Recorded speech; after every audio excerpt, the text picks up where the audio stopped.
मेरा नाम रितिका है। आज फिर मैं चुपके से अपने मालिक और मालकिन को देख रही थी। मालकिन के पति मालकिन के लिए हार लेकर आए थे और वह बहुत प्यार से मालकिन को पहना रहे थे। बहुत सारे तोहफे और मालकिन की पसंद का खाना भी लेकर आए थे। मैं अचंभित से छुपकर देख रही थी।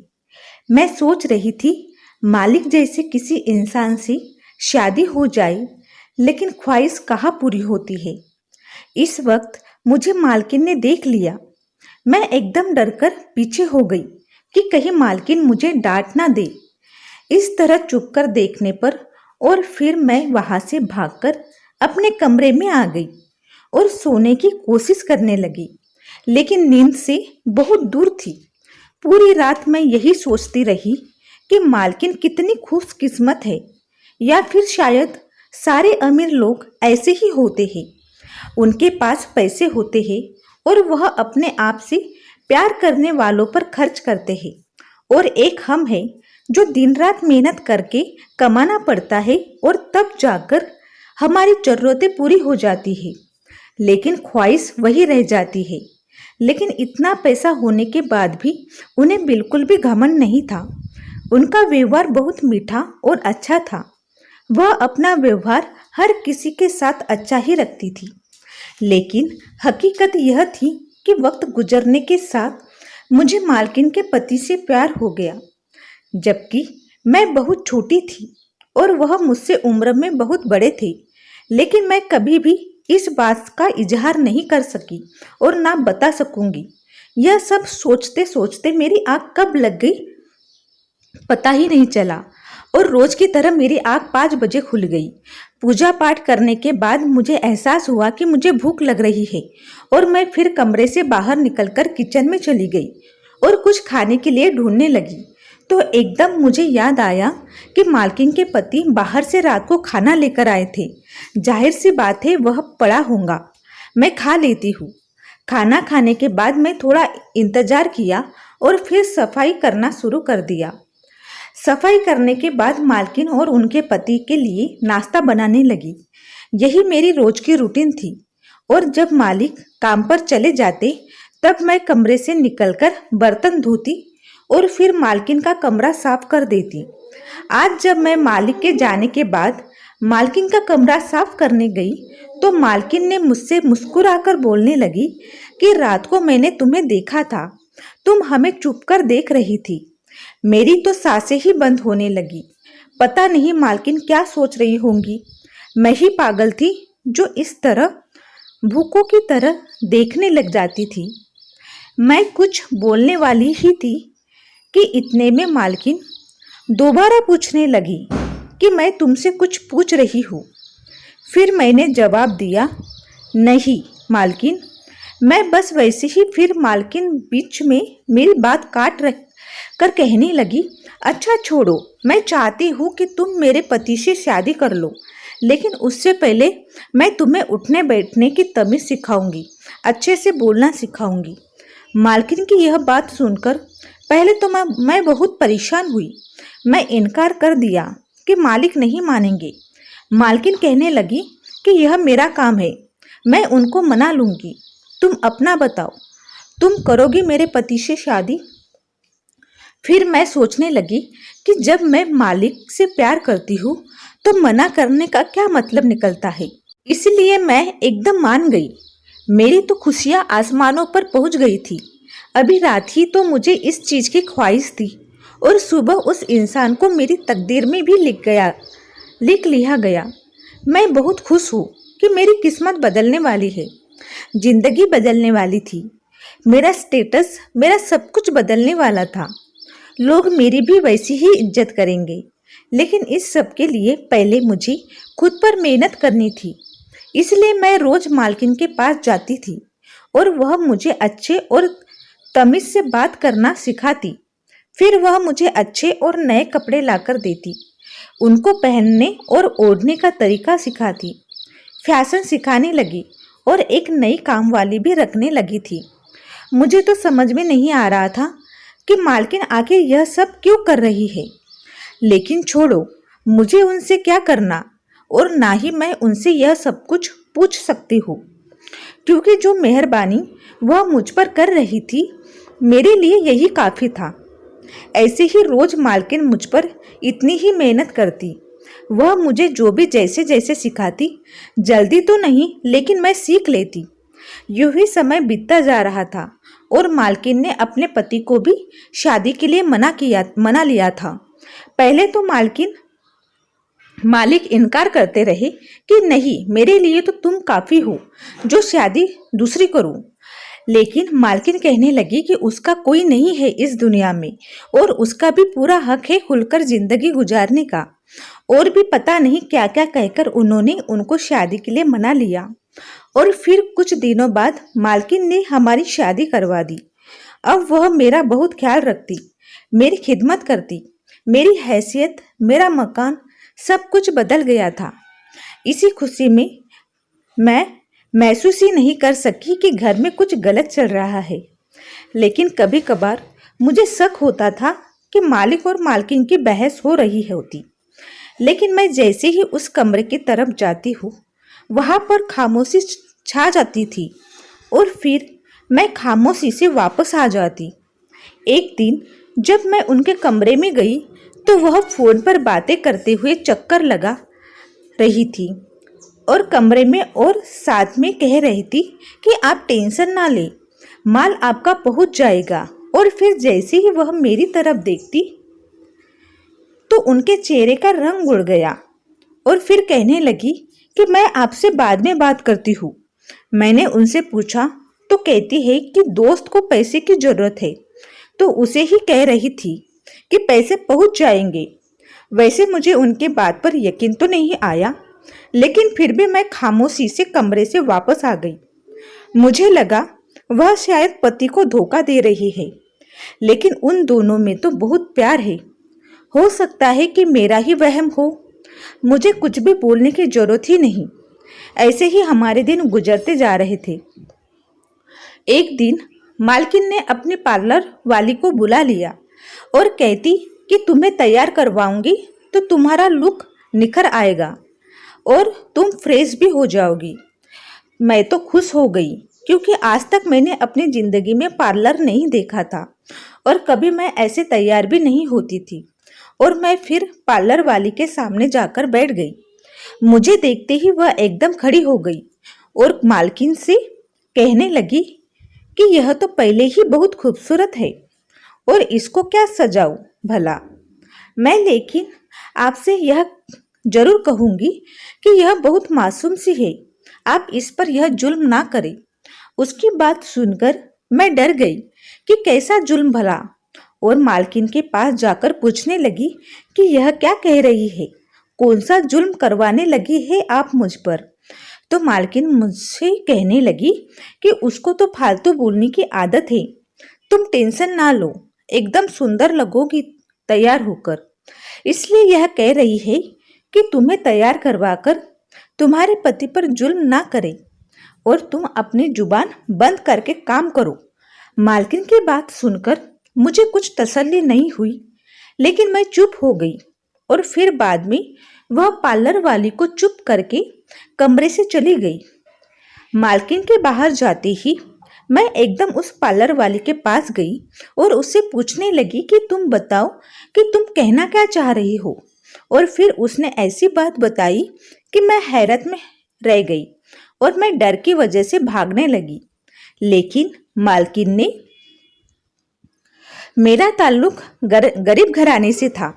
शुरू से ही हमने गरीबी में अपनी जिंदगी गुजारी थी। मम्मी पापा रंग में थोड़े सांवले थे, जबकि मेरा रंग बहुत ही गोरा था। देखने वाला कभी सोच ही नहीं सकता था कि मैं ऐसे घराने से हूँ, और मेरी सूरत शक्ल भी मम्मी पापा से बहुत अलग थी। मोहल्ले वाले तो कहते थे कि तुम उनकी बेटी लगती ही नहीं हो, ऐसा लगता है कि कहीं से चुरा कर लाए हैं। और मैं अपनी तारीफ सुनकर हंस पड़ती थी। मेरे मम्मी पापा दोनों बीमार थे, लेकिन फिर भी मेरे पापा ने मुझे 12वीं तक पढ़ाया था। मेरे पापा एक कपड़े की दुकान में काम करते थे और मेरी मम्मी लोगों के घरों में काम किया करती थी। जब मैं दोनों को इस तरह मेहनत करते हुए देखती थी तब मुझे ऐसा लगता था कि मेरे मम्मी पापा मेरे लिए कितनी मेहनत करते हैं, मुझे भी उनकी मेहनत का सिला देना था। इसलिए मैं बहुत दिल लगाकर पढ़ती थी।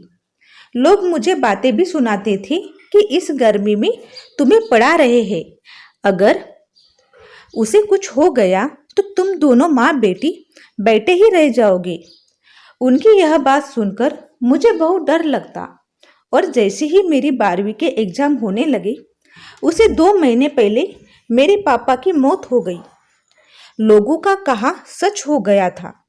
मुझे इस सब में कहीं ना कहीं अपनी ही गलती नजर आ रही थी कि काश मेरे पापा मेरी पढ़ाई का बोझ ना लेते तो आज यह सब ना होता।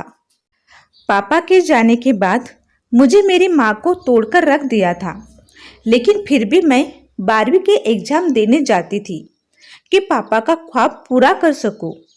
मम्मी की तबीयत खराब रहने लगी, इसलिए मम्मी की नौकरी भी छूट गई थी।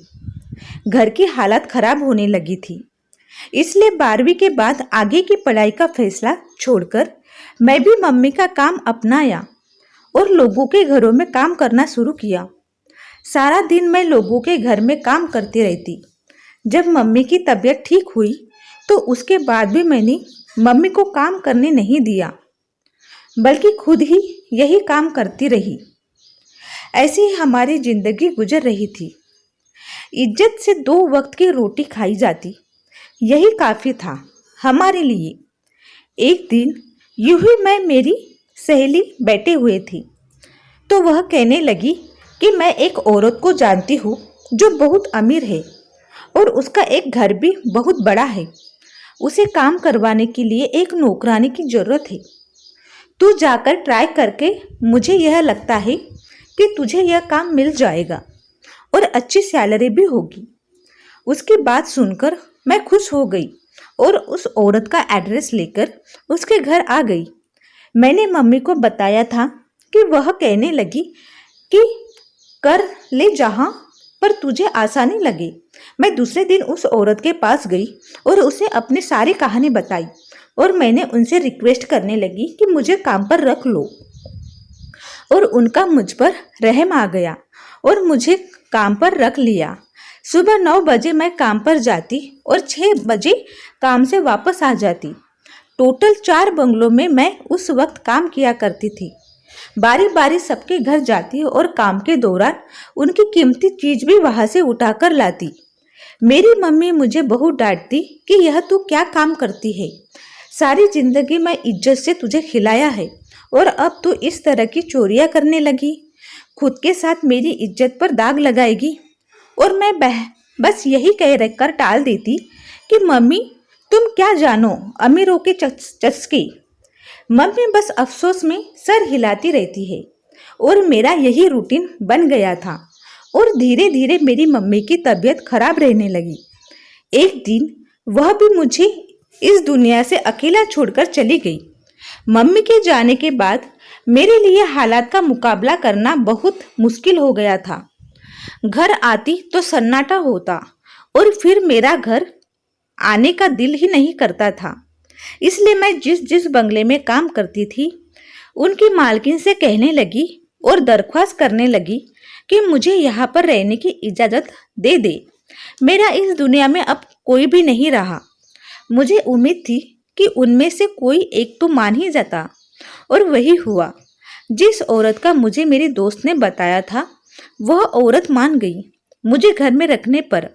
अब मैं उन्हीं के घर में रहा करती थी और उनके सारे काम किया करती थी।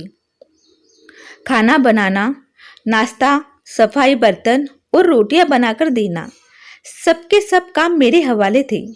मेरी मालकिन बहुत अच्छी थी, वह मेरी हर जरूरत को पूरा करती थी। उनकी जितनी भी अच्छाई करो उतना ही कम है। मेरी मालकिन और उनके पति में बहुत ज़्यादा प्यार था। रोज घूमने जाते, डिनर करते, मालिक रोज नए नए गिफ्ट उन्हें लाकर देते। वह बहुत खुश होती और उन्हें खुश देखकर मैं भी खुश हो जाती थी।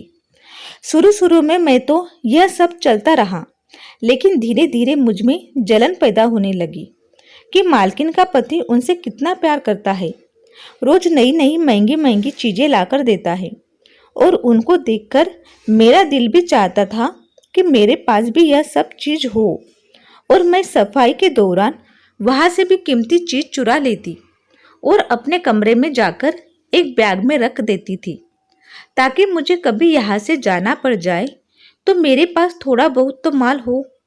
मेरा मानना था कि उनके घर में बहुत ज्यादा चीज थी, उनमें से कोई एक दो भी ले लूं तो उन्हें क्या पता चलेगा और कौन सा उनकी शान में कोई कमी आ जाएगी। इसी तरह मैं इधर जिंदगी गुजर रही थी। एक दिन मेरी नज़र मालकिन की सबसे कीमती चीज मतलब कि उनके पति पर गई। मेरा दिल उन पर आ गया। मुझे किसी भी तरह उन्हें हासिल करना था, लेकिन मुझमें यह मालकिन या मालिक से कहने की हिम्मत नहीं थी, इसीलिए चुप रही थी। एक दिन मेरी खुशी का कोई ठिकाना नहीं रहा जब मेरी मालकिन ने मेरी शादी अपने पति से करवा दी। अब वह मेरी बहुत खिदमत करती, मेरा बहुत ख्याल रखती, मुझे कहती तुम मेरी बहनों की तरह हो और मैं उनकी बात मान लेती। मेरी भी हैसियत बदल गई, मेरा भी नसीब बदल गया था। मुझे बहुत खुशी थी, इतनी कि जिसका कोई हिसाब नहीं था। इतनी खुशी मैं महसूस नहीं कर सकी कि घर में क्या चल रहा है, मेरे साथ कुछ गलत होगा। फिर एक दिन जब मालकिन के पार्लर वाली आई तो मुझे देखते ही कहने लगी कि इन पर यह जुल्म मत करना। उसकी बात सुनकर मैं डर गई और मालकिन के जाते ही मैं उसे चुपकर पूछने लगी कि कैसा जुल्म। लेकिन जो उसने बताया वह सुनकर मेरे होश उड़ गए। उसने बताया कि यह लोग तुम्हें तैयार करवाकर यहाँ से आगे बेच देंगे कोठे पर, यह इनका काम है। उसकी बात सुनते ही मेरी टांगें कांपने लगी और मैं वहाँ से भागने ही लगी थी कि मालकिन ने मुझे पकड़ लिया, मुझ पर जुल्म करने लगी और कहने लगी कि इतनी मेहनत से यहाँ तक लेकर आई हूँ, तुझे तेरा स्टेटस, तेरा सब कुछ बदला ताकि तू आगे जाकर मेरा काम कर सके, लेकिन तुम तो यहाँ से फरार होने वाली। ऐसे तो नहीं जाने दूंगी तुम्हें। और तू पार्लर वाली, मालकिन बेरुखी से कहने लगी कि तुझमें इतनी हिम्मत तो यहाँ मेरे खिलाफ काम करेगी। तुझे बहुत हमदर्दी जाग रही है। और फिर अपने पति को बुलाकर कहती कि तेरी चिड़िया को पर लग गए हैं कि इसके पर तो कट ही जाना चाहिए, हमारे लिए यही बेहतर है। और वह हंसने लगे। मैं बहुत बेबसी से उन्हें देख रही थी और वह मुझे देखने लगे कि तुझे क्या लगा, हम दोनों मियाँ बीवी हैं। और अरे पागल, हम तो तुझ जैसी हसीनाओं को यहाँ लाकर ऐसे ही फंसाते हैं और फिर अपने कोटे पर भी बेच देते हैं ताकि तुम लोगों की जिंदगी बन जाए और हमारा भी काम हो जाए। उनकी बातें सुनकर लगातार आंखों से आंसू बह रहे थे। मैं खुद ही यकीन नहीं कर पा रही थी कि किस तरह चालाकी से इन दोनों ने मुझ पर घेरा डाला था, मुझे फंसाया था अपने जाल में। मैं इतनी हैरान थी और मुझे कुछ समझ में नहीं आ रहा था कि यह क्या हो रहा है। मैं अपनी जबान से एक लफ्ज भी नहीं निकाल पा रही थी। मैं बस इतना ही कहा कि वह शादी।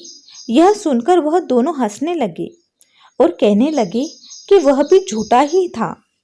यह हर महीने नई लड़की आती है, तो क्या उन सबसे शादी करने बैठ जाओ।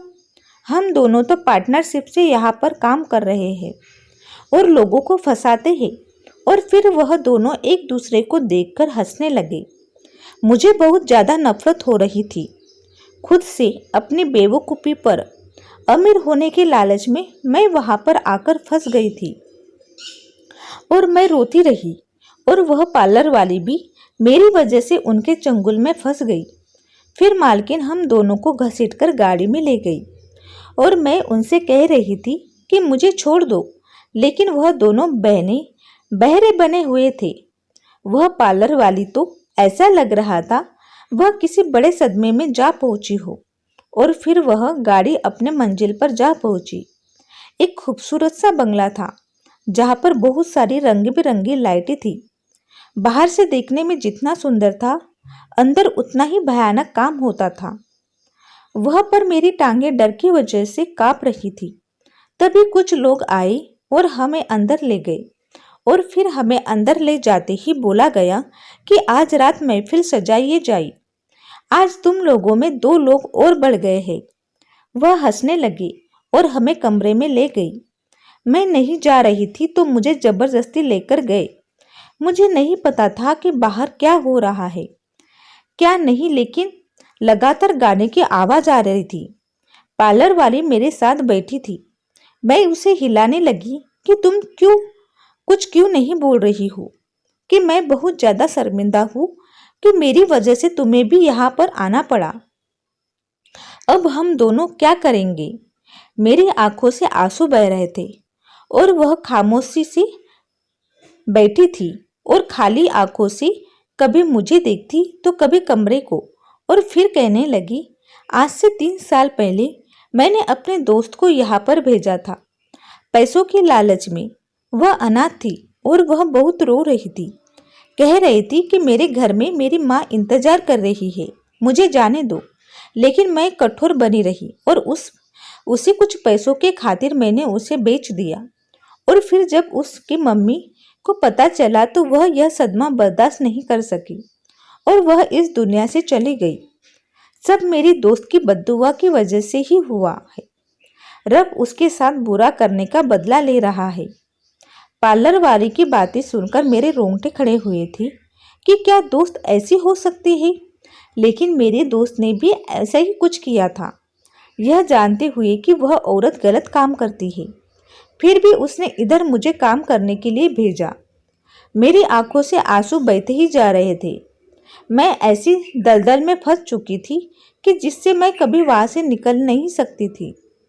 और मेरे साथ में वह पार्लर वाली भी लगातार रो रही थी। जब अगले दिन हमें बाहर निकाला और वह जब कुछ कोठे वाले मेरे पास आए तो वह डरने लगे। अब मैं बस इतना ही कह रही थी कि मुझे बचा ले, मुझे यहाँ से निकाल दो। लेकिन वहां पर बातें होने लगी कि बड़े साहब हमें जान से मार देंगे। उनकी बातें कुछ समझ में नहीं आ रही थी और मैं सावली नजरों से सबको देख रही थी। फिर वह मुझसे कहने लगी कि तुम वही हो ना बड़े साहब की बेटी। मैं कहने लगी कि मैं नहीं जानती किसी बड़े साहब को।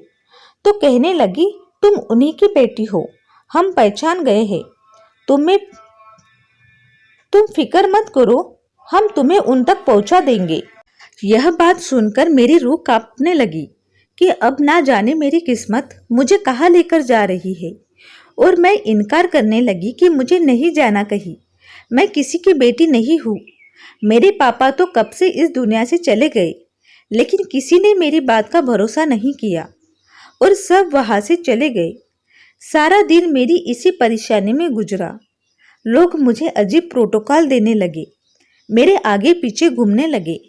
मैं बस इतना ही सोचती कि क्या मेरी जिंदगी बस ऐसे ही चलती रहेगी। मम्मी पापा के जाने के बाद मुझे यह सब बर्दाश्त करना था, तो काश वह लोग इस दुनिया से ही नहीं जाते। मुझे अपनी जंग अकेली ही लड़नी थी। उन सबके बिहेवियर से मुझे ऐसा लग रहा था कि यह लोग मुझे फंसा रहे हैं। पूरी रात मैं रोती रही, सोचकर कि कल सुबह मुझे नए घर भेज दिया जाएगा। वहां के लोग पता नहीं कैसे होंगे, मेरे साथ क्या व्यवहार करेंगे। कहीं यह लोग मुझे आगे तो नहीं बेच रहे हैं। बुरे से बुरे ख्याल मेरे जहन में आते रहे और अगले दिन सुबह को लोग मुझे किसी बड़े साहब के घर छोड़ आए। मैं उनको कह भी रही थी कि मैं उनकी बेटी नहीं हूँ, लेकिन उन्हें अपनी जान बहुत प्यारी थी, इसलिए वह किसी की बेटी किसी को घर छोड़ आए। जब मैं वहां उसके घर गई तो वहां बाहर नाम लिखा था मायरा। इतना तो मैं समझ गई थी कि यह इस नाम का कोई यहाँ बंदा रहता है। लेकिन मैं उनकी बेटी कैसे हो सकती हूँ। अंदर गई तो एक आदमी खड़ा था जो ज्यादा बूढ़ा तो नहीं था लेकिन ज्यादा जवान भी नहीं था। उनके चेहरे पर झुर्रियां आई हुई थी। उन्हें देखकर साफ लग रहा था कि वह ज्यादा उम्र का आदमी नहीं था, बल्कि उन्हें बेटी के गम ने ऐसा कर दिया था। तो उस आदमी ने मुझे अपने गले लगा लिया और फिर कहने लगा कि बेटी तुम कहाँ थी, मैंने तुम्हें ना जाने कहाँ कहाँ ढूंढा। उनकी बात सुनकर मैं चुप रही, लेकिन वह कहने लगी कि मुझे पता है तुम नाराज हो पप्पा से। उनकी यह बात सुनकर मैं चुप रही और मेरी आंखों में आंसू आ गए। इतने टाइम बाद किसी ने मुझे बेटी कहा, इतना प्यार जताया मुझ पर। मैं उनके एकदम गले लग गई और रोने लगी, और वह मुझे यह कहकर चुप करवाते रहे, अपने पापा पर भरोसा रखो, मैं तुम्हें कहीं नहीं जाने दूंगा। गुजरते वक्त के साथ मुझे एहसास हुआ कि यह एक अच्छा इंसान है जो अपनी बेटी समझकर मुझे बहुत प्यार दे रहा है। लेकिन मेरे दिल में एक डर सा था कि मैं अगर यहाँ से भाग कर गई तो लोग मुझे तरह तरह की बातें सुनाएंगे, बदकिरदार कहेंगे। इसलिए मैं उनके साथ उनकी बेटी बनकर वही रही। एक दिन मैंने दीवार पर फ्रेम देखा जिसमें यह अंकल थे और उनके साथ उनकी बेटी, जो कि बिल्कुल मेरे जैसी थी। मुझे बहुत हैरानी हुई कि ऐसे कैसे मुमकिन है कि दो लड़कियां एक जैसी शक्ल सूरत की हो। मुझे लगा कि यह लोग मुझे ट्रैक करने की कोशिश कर रहे हैं। उसी रात मुझे बाहर से शोर की आवाज आने लगी। जब मैं खिड़की से जाकर बाहर देखा तो मुझे महसूस हुआ कि उसे घर की असली बेटी वापस आ गई है। बहुत देर तक तो मैं अपने पैरों पर खड़ी रही। यह सच में सच्चा था। उनकी बेटी बिल्कुल मेरे जैसी थी और वापस आ गई थी। मेरे दिल में यह डर आने लगा कि कहीं यह लोग मुझे पुलिस के हवाले ना कर दे, यह समझकर कि मैं यहाँ पर कुछ गलत काम करने के लिए आई हूँ, या कोई इल्जाम लगाकर या कोई चोर समझकर। मैं तो दुपट्टा उड़ाकर घर के पिछले रास्ते से बाहर निकल गई और भागकर उसी कोठे पर जा आ पहुंची। मुझे देखकर वह लोग कहने लगे कि तुम समझती क्यों नहीं हो, तुम्हारा बाप हमें जान से मार देगा, चली जाओ। फिर मैंने उन्हें बताया कि वह जिस आदमी को मुझे उनकी बेटी बनाकर छोड़कर आए थे, उनकी असली बेटी वापस आ गई है। अब आप लोगों को यकीन हो गया होगा कि मैं सच में उनकी बेटी नहीं हूँ।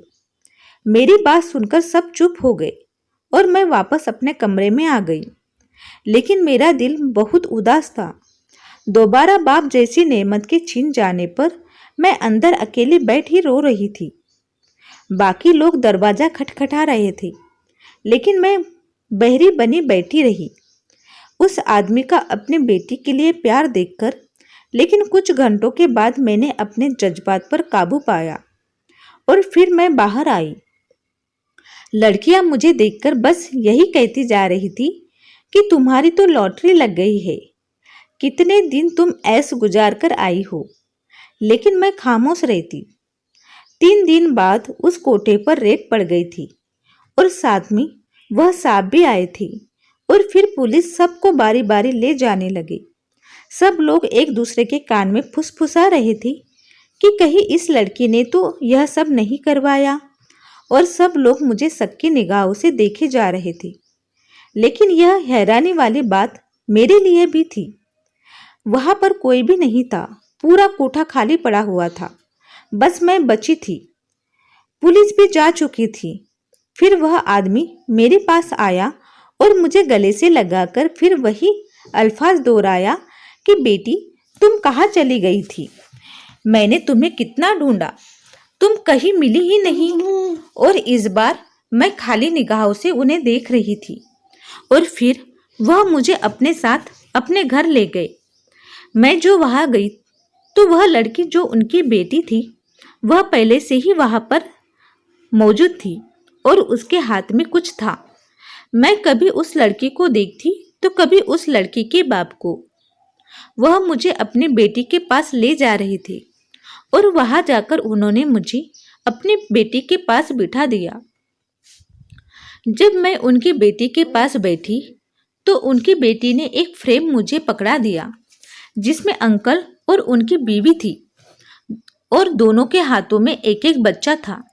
मैं हैरत से उन्हें देखने लगी तो वह मुझसे कहने लगी कि हाँ, यह भी सच है, तुम दोनों जुड़वा बहनें हो। तुम दोनों को जब तुम्हारी माँ ने जन्म दिया तो वह बहुत बीमार रहने लगी, इसलिए हमने घर पर एक नौकरानी रख ली। यह तुम्हारी माँ के साथ साथ तुम दोनों का भी ख्याल रखती थी। मैं उस पर अंधा भरोसा करने लगी। और काम पर चला जाता था। उस दिन उसी का फायदा उठाया और वह तुम्हें अगवा करके वहां से ले गई और मैंने उसे बहुत ढूंढा, लेकिन वह मुझे कहीं नहीं मिली। तुम्हारी माँ यह सदमा बर्दाश्त नहीं कर पाई और इस दुनिया से चली गई। अपनी बेटी के ना मिलने का दुख और फिर अपनी बीवी से बिछड़ जाने का गम, मुझे तो किसी भी तरह सब्र नहीं आ रहा था। फिर मैंने खुद को संभाला और अपनी इस बेटी को अकेले पाला, बहुत पढ़ाया लिखाया, लेकिन फिर भी एक दिन यह गायब हो गई।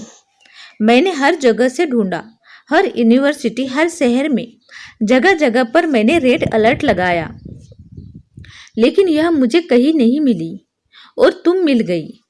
जिस दिन तुम यहाँ पर आई थी, मैं तभी पहचान गया था कि तुम मेरी छोटी बेटी नहीं हो, क्योंकि उसकी चाल ढाल ऐसी नहीं थी।